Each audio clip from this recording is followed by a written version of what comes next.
Peace and all good mga katropa. This is Elton John B. Fernandez aka Tonton Balugo. Alam nyo na kung sino ako, rock and roar.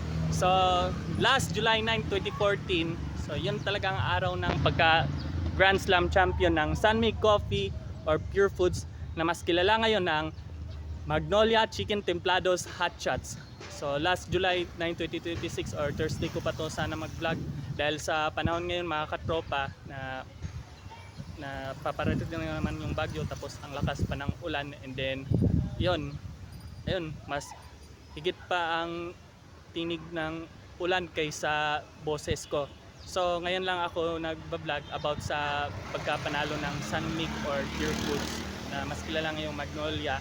So gusto ko sana masabi sa idol ko na si Kuya James Yap at saka yung idol kong best point guard sa Magnolia, si Mark Baroka, na Happy 12th Grand Slam Anniversary Sunmig Coffee Mixers or Pure Foods franchise, or mas kilala ngayong Magnolia Chicken Templados Hot Shots.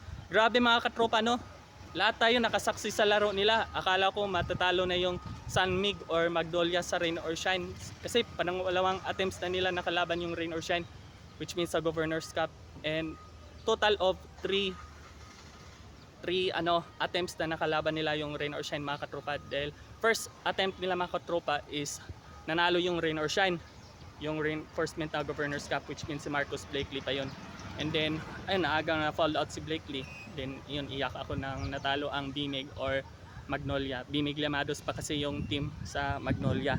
So and then after 2 years na naglaban naman sila sa finals, which means All Filipino Cup yung pangalawa nila. And also, yun, yung pinaka-crucial moments talaga, Governor's Cup. 3 lamang lang ng Sunmig. Tumira pa si Paulie sa malayo, si Jeff Chan sa corner. Sa corner ba yun? O, hindi ko na naalala yun. Basta tumira si Jeff Chan, si Paulie, sino pa ba? Si AZ Reed, si Gabe Norwood.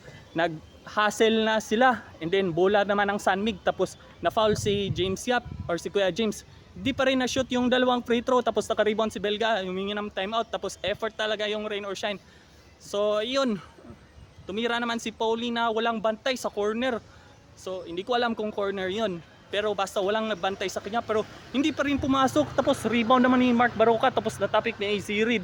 So ayun, na-foul si Mark Baroka kalaunan na inbound sa Sunmig or Magnolia.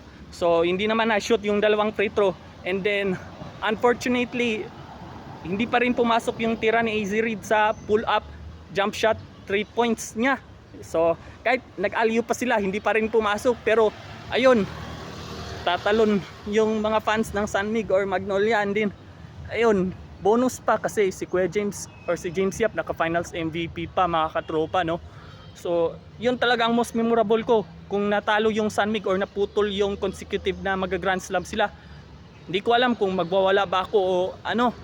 So yun, sensya na mga katropa, dahil yun kasi yung childhood memories ko na nanalo yung Sunmig dati or Magnolia Hot Shots ngayon.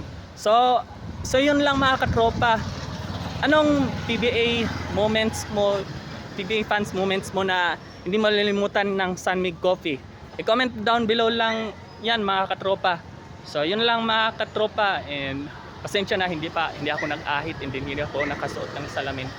Pero ayos lang naman yung mukha ko. Mukha naman akong high school dati. So this is Elton John B. Fernandez aka Tonton Balugo. Alam nyo na kung sino ako, rock and roar.